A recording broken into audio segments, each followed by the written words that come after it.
Hi friends, कैसे हैं आप लोग। आज हम पढ़ाने वाले हैं एनसीईआरटी 9.6 एनसीईआरटी और क्लास 12 का मैथ।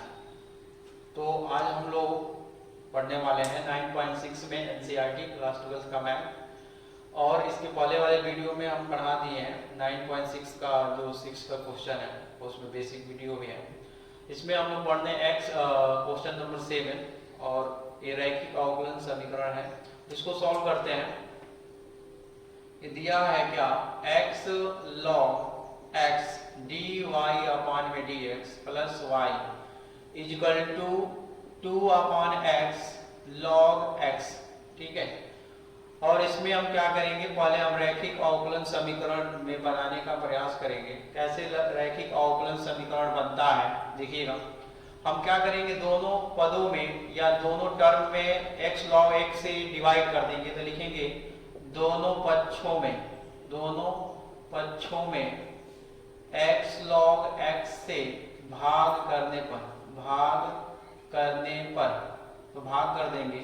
देखिए यहाँ पे log x upon x log x में x log x में भाग दे देंगे, और यहाँ पे क्या दिया है dy अपान में dx, और इस टर्म में भी हम लोग भाग दे देंगे। y अपान में लिख देंगे x log x equal to 2yx है, log इनटू में है, और इसमें भी डिवाइड कर देंगे x log x से। ठीक है, देखिए कट जाएगा, यहाँ पे क्या होगा dy अपान में dx प्लस यहाँ पे आ जाएगा 1 upon x log x into में y इक्वल टू, यहाँ पे देखिएगा 2 अपान x है, x नीचे आ जाएगा, log x से log x कैंसिल कर दीजिए, x नीचे आ जाएगा तो 2 अपान में x स्क्वायर हो जाएगा। अब अपने तरफ से हम एक रैखिक समीकरण लिखेंगे जिसका नाम है, लिख लेंगे माना रैखिक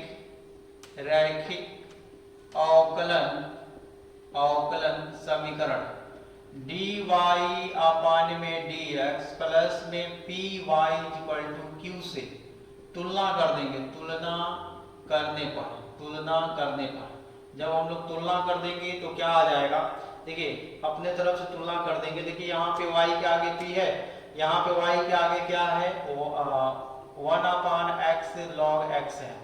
ठीक है, यहाँ पे देखिए 2 अपान x स्क्वायर है, यहाँ पे क्या है q, तो इससे तुलना करेंगे तो आ जाएगा q इक्वल टू 2 अपान में x स्क्वायर। अब हम लोग इंटीग्रेटिंग फैक्टर निकालेंगे। इंटीग्रेटिंग फैक्टर निकलता क्या है, इसका शॉर्ट फॉर्म IF लिखते हैं। IF इक्वल टू e पे power p dx। Integrating factor equal to e पे पावर p का मान कितना है 1 upon x log x into में dx। अब देखो तो इसको हम लोग को पुट करना पड़ेगा, जैसे कि log x को पुट कर देते हैं, कुछ t मान लेते हैं मान लो, और इसको हम t के सापेक्ष अवकलन कर देते हैं।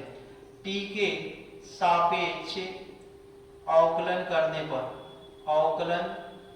पर जब हम लोग t के सापेक्ष अवकलन कर देंगे तो क्या आएगा 1 अपान x dx अपान में dt, और यहाँ पे dt का करेंगे t के सापेक्ष तो 1 हो जाएगा। dt को क्रॉस गुणा कर लेते हैं तो हमारे पास क्या आ जाएगा 1 upon x dx equal to dt, और हमारे क्वेश्चन में 1 अपान x dx दिया है तो वहां पे लिख देंगे dt, वहां पे क्या लिख देंगे dt, और नीचे 1 अपान log x के जगह पे t लिख देंगे, और ये हो जाएगा dt, और 1 अपान t का समाकलन होता है log में t, और e पे पावर log है तो log हट जाएगा, और इंटीग्रेटिंग फैक्टर हमारे पास आ जाएगा क्या आ जाएगा t, और t का मान हम लोग यहाँ से रख लेंगे। t का मान क्या है log x माने हैं, तो यहाँ पे हम लोग log x लिख लेते हैं, तो हमारे पास इंटीग्रेटिंग फैक्टर निकल गया। अब देखिएगा इंटीग्रेटिंग फैक्टर निकल गया, तो अब हम एक समीकरण लिखेंगे जिसका नाम है y इंटू में integrating factor equal to integration of integrating factor into में q dx प्लस c। इनको हम समीकरण 1 नाम दे देंगे क्योंकि इन्हीं से हम लोग सॉल्व कर देंगे। अब इसको तो मिटा लेते हैं।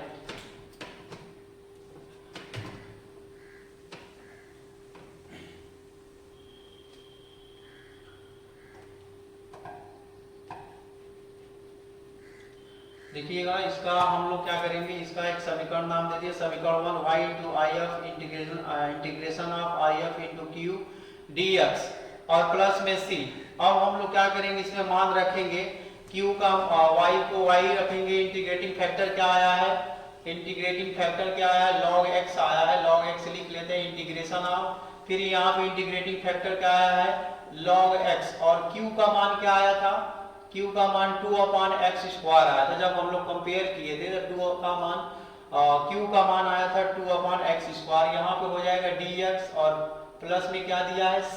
ठीक है, अब इनका हम लोग समाकलन कर लेते हैं, y इंटू लॉग एक्स तो ऐसे रहेगा, इनका समाकलन करेंगे, चलो 2 को बाहर कर लेते हैं और x² को ऊपर लिख लेते हैं log x इंटू में x के पावर -2 dx प्लस c और इंटीग्रेटिंग बाय पार्ट लगाते हैं, लेकिन उसके लिए आइलेट का रूल लगाना पड़ेगा। देखिए आइलेट का रूल लगाएंगे तो ये हमारा पहला फंक्शन, ये दूसरा फंक्शन, अलजेब्रा हमारा पहला फंक्शन हो जाएगा, लॉग हमारा सेकेंड फंक्शन। ठीक है, तो लॉग नहीं, हमारा लॉग फर्स्ट फंक्शन हो जाएगा आइलेट के हिसाब से, अलजेब्रा सेकेंड फंक्शन, क्योंकि आइलेट में इनवर्स लॉग पहले आता है, अलजेब्रा बाद में आता है, तो लॉग हमारा पहला फंक्शन, अलजेब्रा हमारा दूसरा फंक्शन हो जाएगा। तो अब इस पे लिख लेते हैं, देखिएगा इंटीग्रेटिंग बाय पार्ट लगा लेते हैं, इंटीग्रेटिंग बाय पार्ट्स रूल लगा लेते हैं इसमें।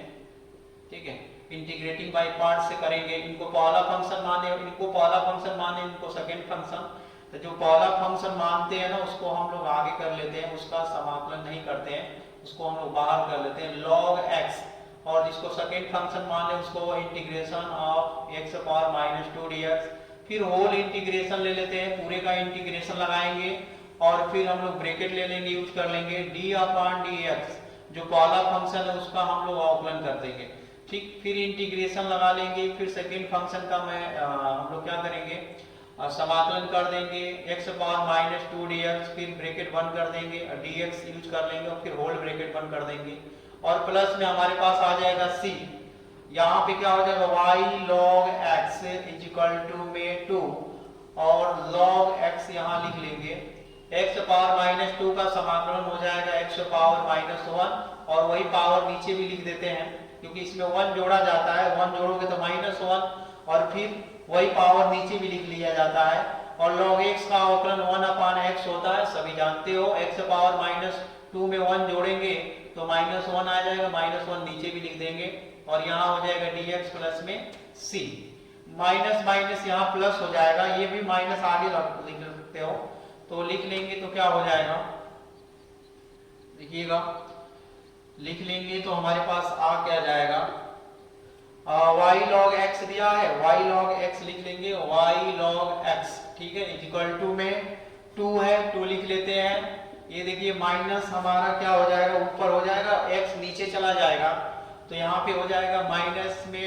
log x अपान में 2 और अपान में x हो जाएगा, अपान में x हो जाएगा। ठीक है, माइनस माइनस प्लस है, x नीचे जाएगा तो x² हो जाएगा और ये हो जाएगा तो यहाँ पे प्लस हो जाएगा, नीचे क्या हो जाएगा 1/x² dx प्लस c। ठीक है, dx प्लस c हो जाएगा, नीचे जाए तो x² हो जाएगा, ये माइनस माइनस प्लस हो जाएगा, फिर हम लोग उसका समाकलन करते हैं, ब्रैकेट का यूज कर किए हैं तो हम लोग ब्रैकेट बंद कर देंगे, y इंटू में log x इक्वल टू 2 और ये क्या होगा माइनस में log x upon x plus, ये ऊपर चला जाएगा तो x⁻2 dx हो जाएगा प्लस में c, ब्रैकेट का बंद कर देंगे, y इंटू में log x equal to 2 minus में log x अपान x और ये इसका समाकलन करेंगे तो x⁻1 अपान -1 और प्लस में c का प्रयोग करेंगे, यहाँ पे क्या होगा y log x equal to 2 और 2 को अंदर गुणा कर देंगे तो क्या हो जाएगा, चलो 2 बाहर ही रखने दो, और ये minus log x upon x, ये माइनस प्लस माइनस हो जाएगा, x नीचे आ जाएगा तो 1/x हो जाएगा प्लस में c। ठीक है, 1/x। अब हम लोग क्या करते हैं, अब हम लोग x कॉमन कर लेंगे तो क्या हो जाएगा y इंटू में log x, जब x कॉमन कर दोगे तो x बाहर आ जाएगा, 2/x हो जाएगा, माइनस में log x और माइनस में 1 प्लस में c। ठीक है, प्लस में c हो जाएगा। अब हम इसका क्या करेंगे, इसको हम क्या करेंगे, log x को प्रत्येक टर्म में डिवाइड कर देंगे।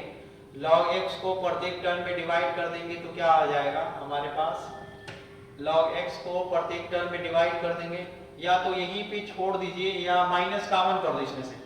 चलो माइनस कॉमन कर दो तो क्या हो जाएगा, log x इक्वल टू, इसमें से माइनस कॉमन करोगे 2/x हो जाएगा, ब्रैकेट में log x प्लस 1 प्लस में c। ठीक है, यही हमारा आंसर है।